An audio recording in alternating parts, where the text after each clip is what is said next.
as an American, what's worth dying for? What's worth sacrificing American lives for? Well, obviously, American freedom, American lives, America's national interests. You know, I was just with my family on vacation in Hawaii and visited the place where my grandfather is laid to rest, the Punch Bowl National Cemetery. Yeah. And then went out to the Arizona, out in Pearl Harbor.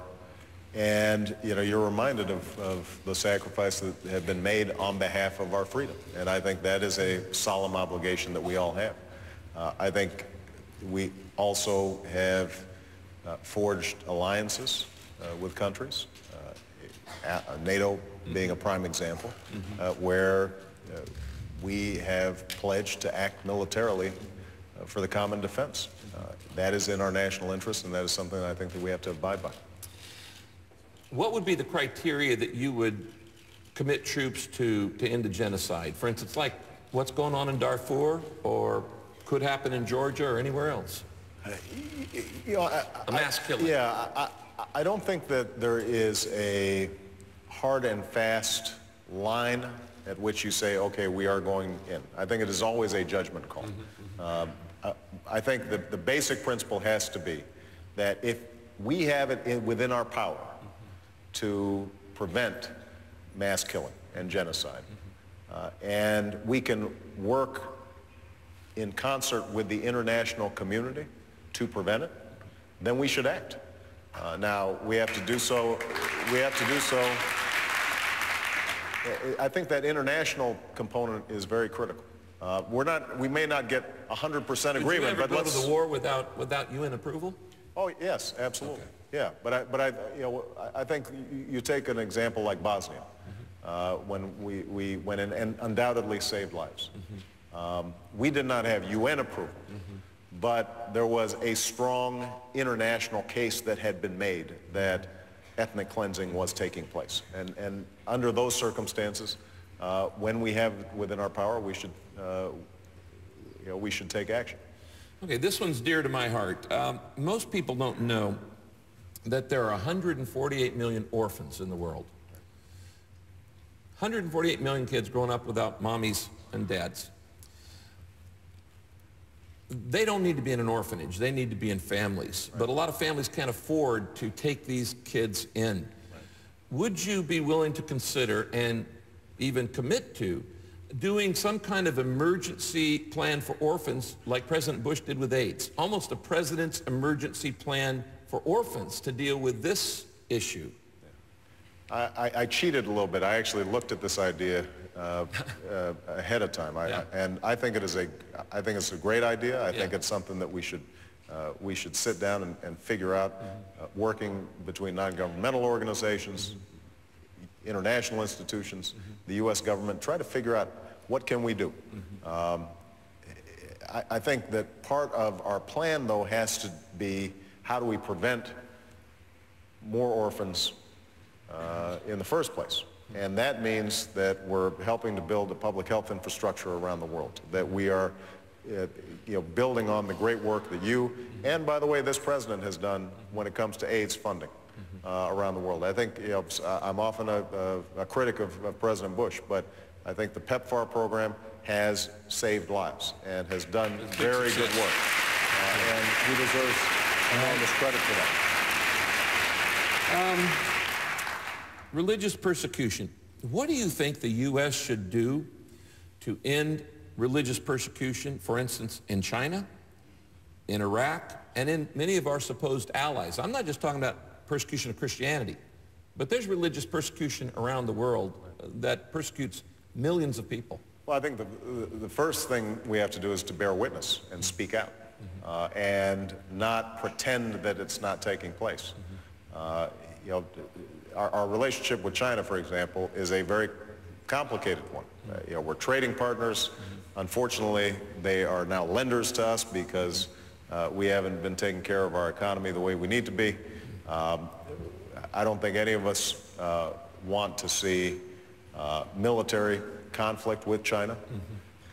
So we want to manage this relationship and move them into the world community as a full partner.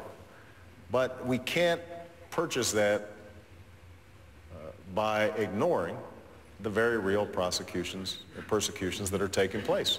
And so having an administration that's speaking out, joining in international forums where we can point out human rights abuses and the absence of religious freedom, that I think is absolutely critical. Over time, what we are doing is setting up new norms and creating a universal principle that people's faith and people's beliefs have to be protected. And as you said, it's not just Christians. Yeah. And we've got to make sure, you know, one thing that I think is very important for us to do on all these issues is to lead by example. I mean, that's why I think it's so important for us to have religious tolerance here in the United States. That's why it's so important for us when we are criticizing other countries about rule of law, to make sure that we're abiding by rule of law and habeas corpus, and we're not engaging in torture, because that gives us a moral standing to talk about these other issues. Okay, another issue, the third largest and the fastest growing criminal industry in the world is human trafficking. $32 billion a year. A lot of people don't know that there are about 27 million people living in slavery right now, many of them in sex trafficking, but any others. How do we speak out, and how do you plan to do something about that? Well, this has to be a top priority. And this is an area where we've already seen bipartisan agreement on this issue. What we have to do is to create better, more effective tools for prosecuting those who are engaging in human trafficking. And we have to do that within our country. Sadly, there are thousands who are trapped in various forms of enslavement here in our country. Oftentimes, young women who are caught up in prostitution.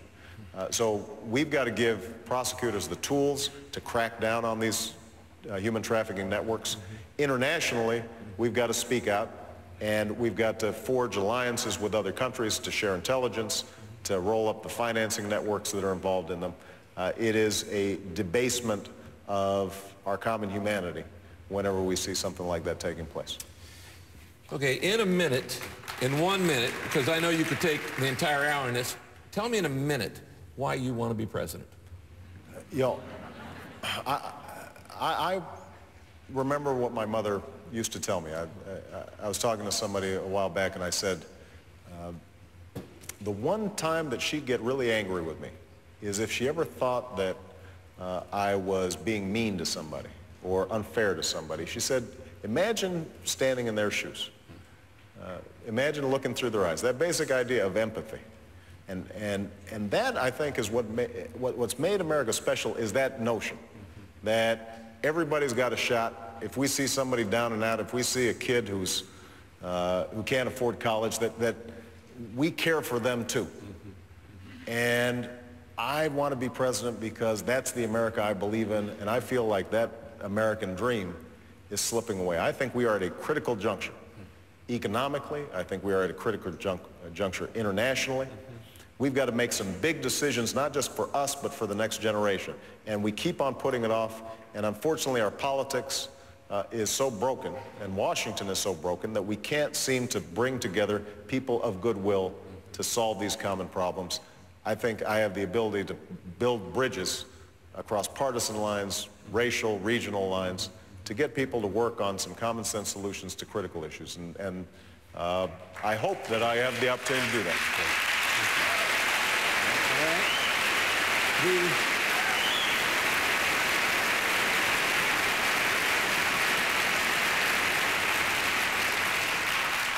I'm going to skip over a couple of these other important ones, and I'll just ask you, what do you say to people who oppose me asking you these questions? That'll be the last one. These are the kinds of forums we need, where we have a conversation. And I think based on